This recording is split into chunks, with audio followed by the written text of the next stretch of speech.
Beliefs form our thoughts. From that thinking, you end up taking action. From those actions, you get results. And the results are either going to build up and reinforce your belief or tear it down.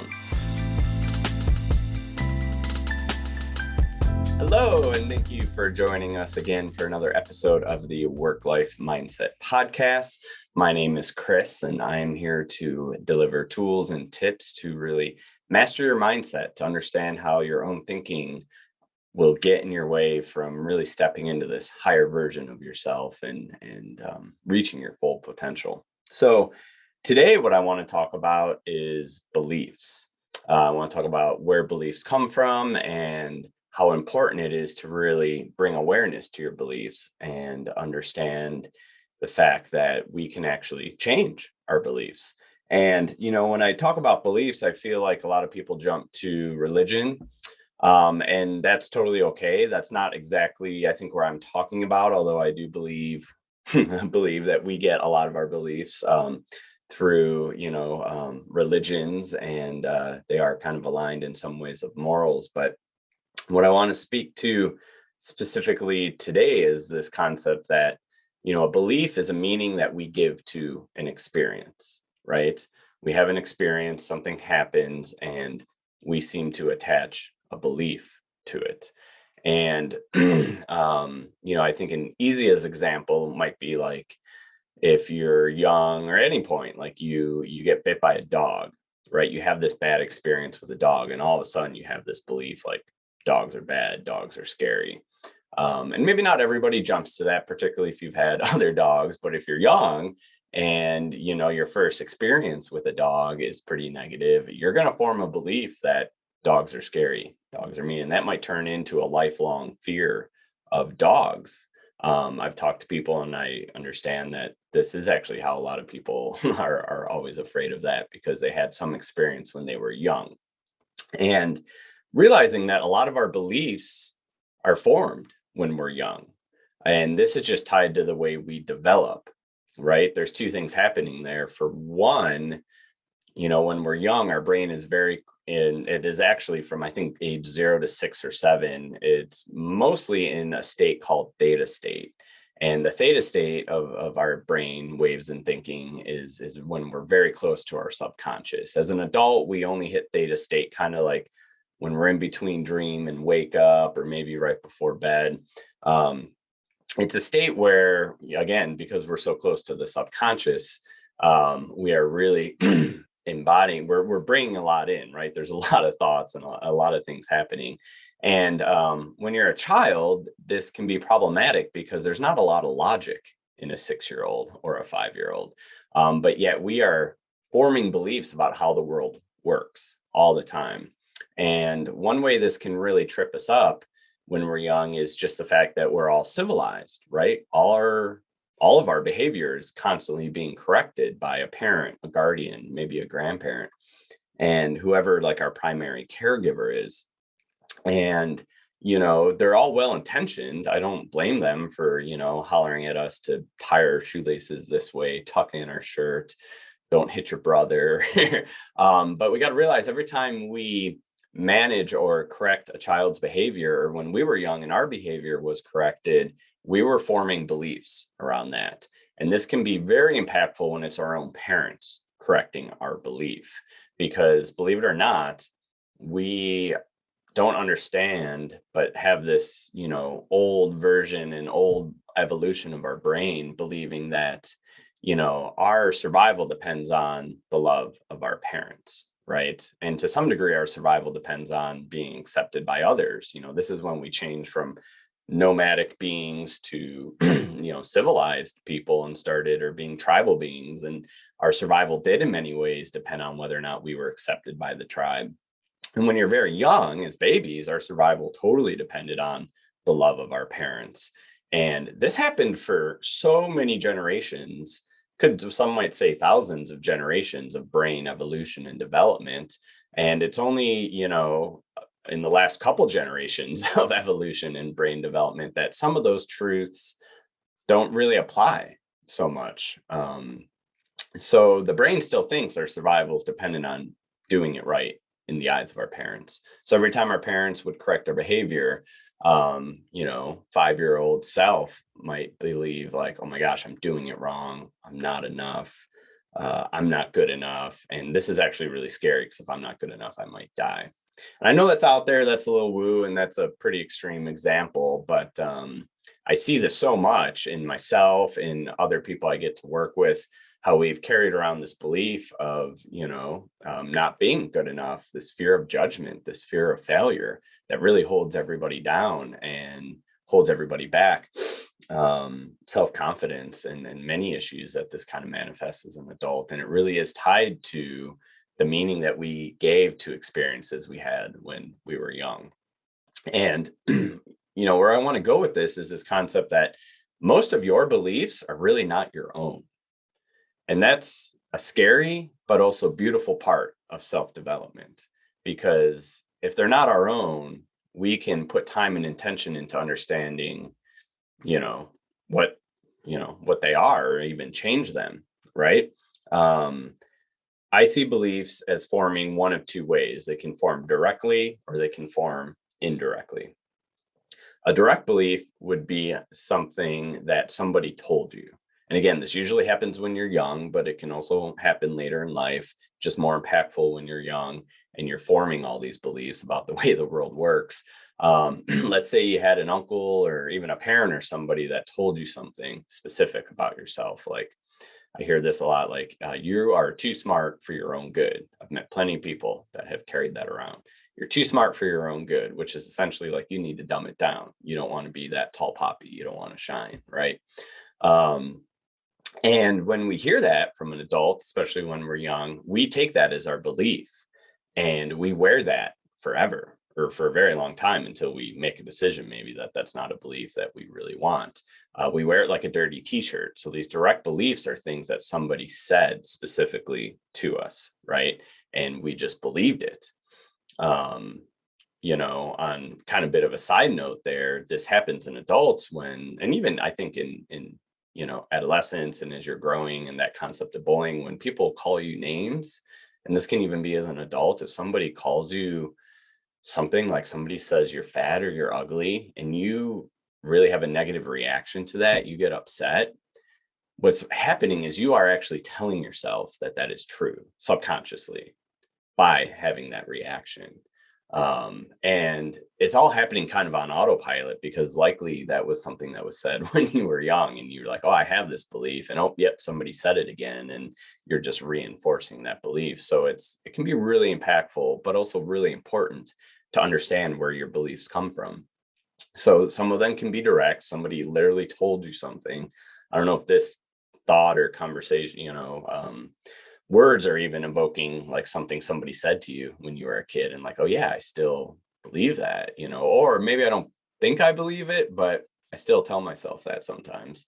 The other way would be an indirect belief. And again, this is just where we see something happen and we form our own belief around that. Like, a lot of people, I think, have seen parents argue or fight over money, right? So they have formed an indirect belief that money is bad.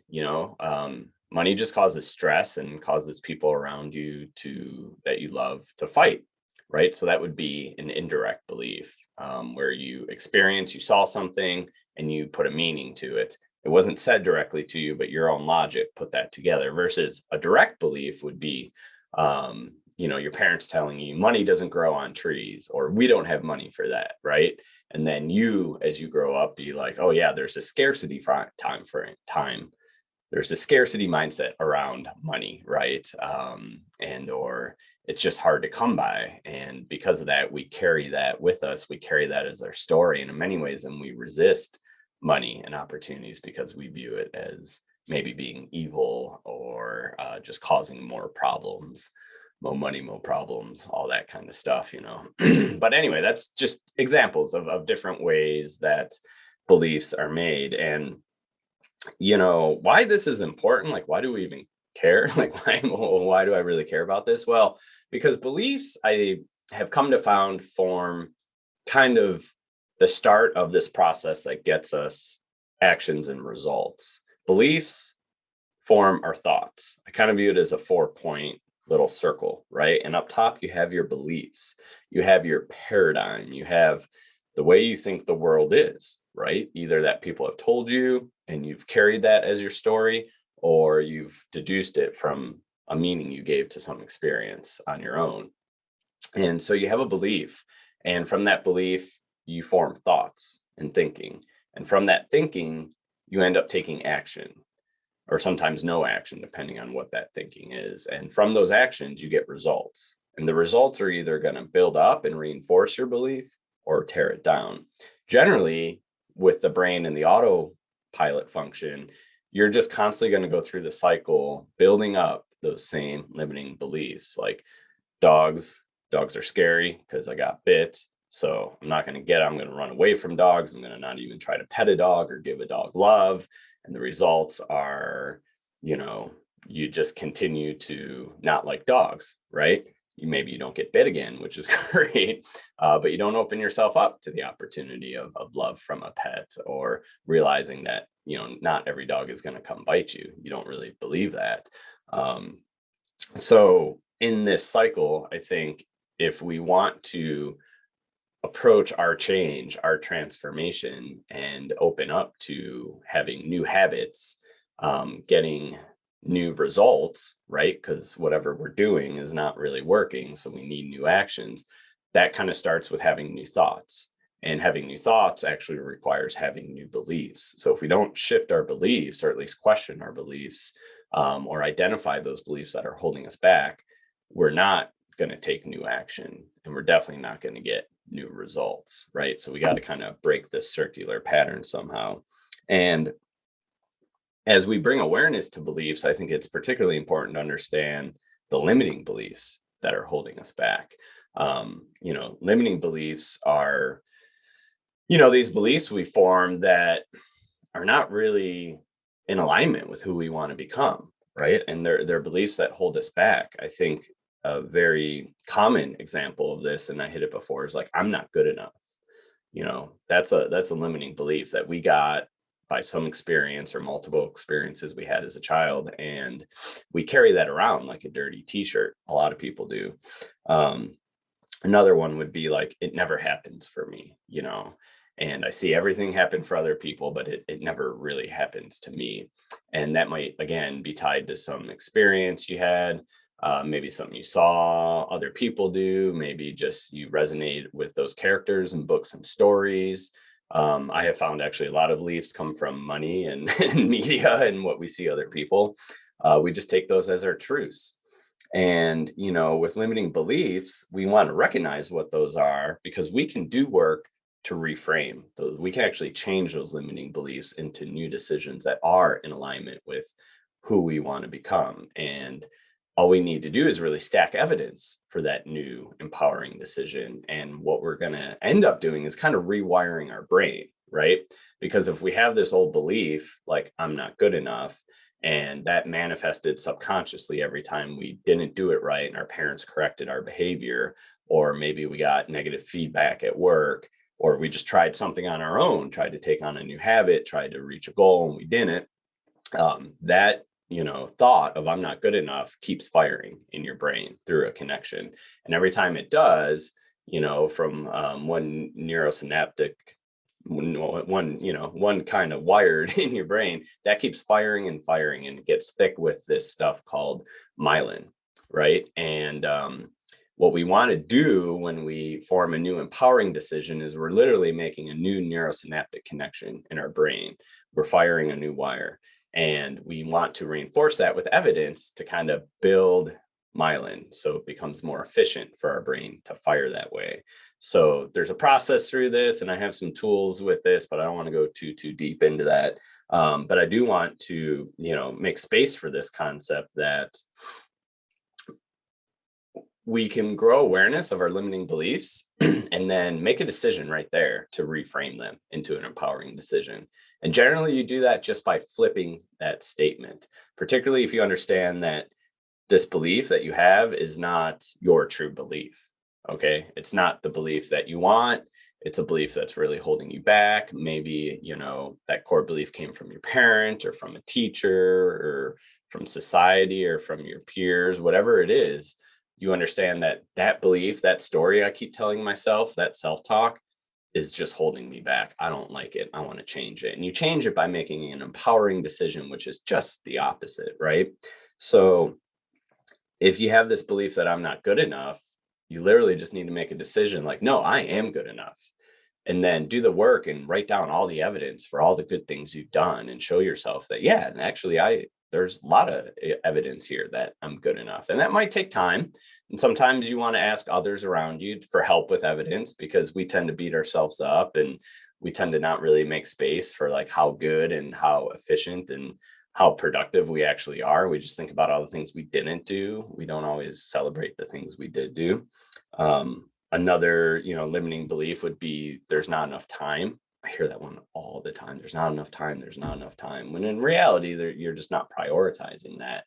And if you make a new empowering decision like, well, actually, I get to make my own time. I design when I spend my time, and then build evidence to show like, yeah, when I make a list, I get stuff done. When I plan out my day, I get stuff done. I can, wake up 2 hours earlier to make time instead of staying up late at night watching Netflix and binging on things and using numbing agents. You can kind of flip all these things, right? A limiting belief that comes up a lot, I also hear, is like, I'll never change, right? I'm not going to change. I've tried so many times. I never change, and it can sound difficult, but you just make a new decision like, no, I can and I do change. I change every day. I change every year. And just pull evidence, look back to look at how much, like, even if it's minor, but recognize like you've totally changed, over time, even if you resist that. So we just make space for this stuff. But it's not enough just to make that new empowering decision. We really need evidence. The brain is a great bullshit detector. So you got to build that evidence and just write all this stuff down and then remind yourself of this. Where I'd really like to leave this is this opportunity for you to ask yourself some of these questions and see if you can't identify some of these limiting beliefs, some of this self-talk. And, one of the better ways to do this is to listen to yourself.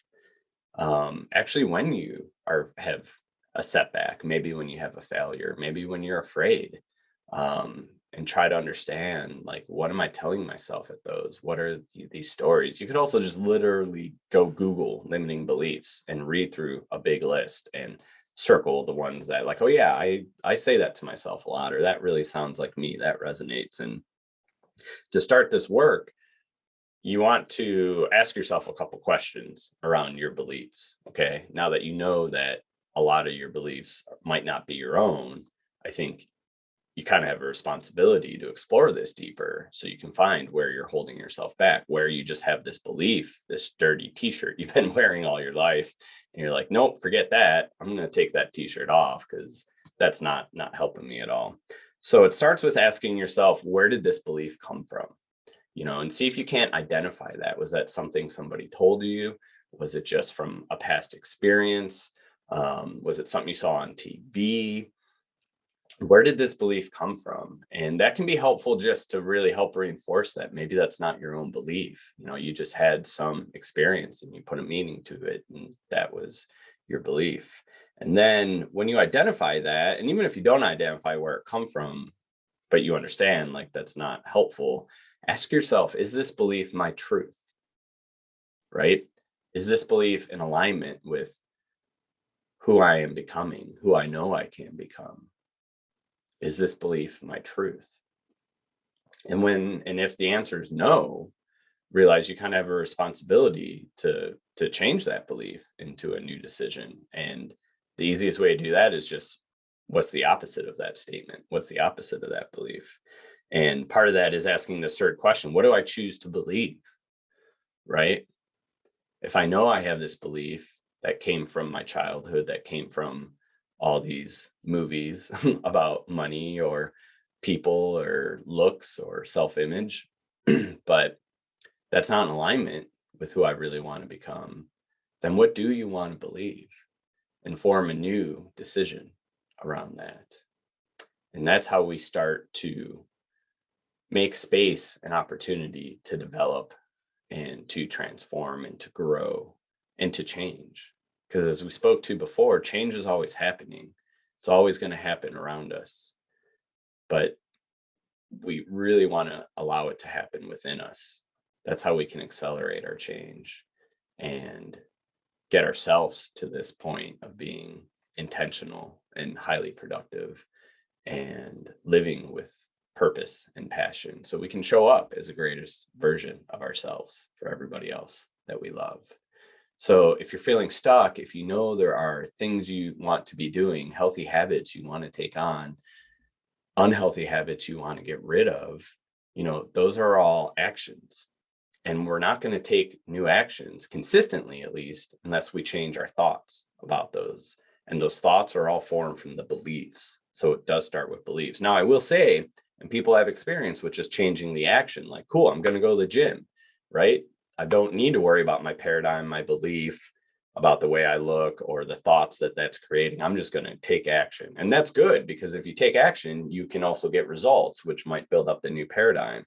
But that's just kind of like a jump start. You're skipping steps. And that is also why most people are not successful in the long run. They go to the gym for a week or two and then they fall off again because their belief hasn't shifted. So you always want to start, if you can, with the belief, or even if you start with actions, take the time to look at your beliefs and your self-talk, right? And you do that by asking, where did I learn this belief?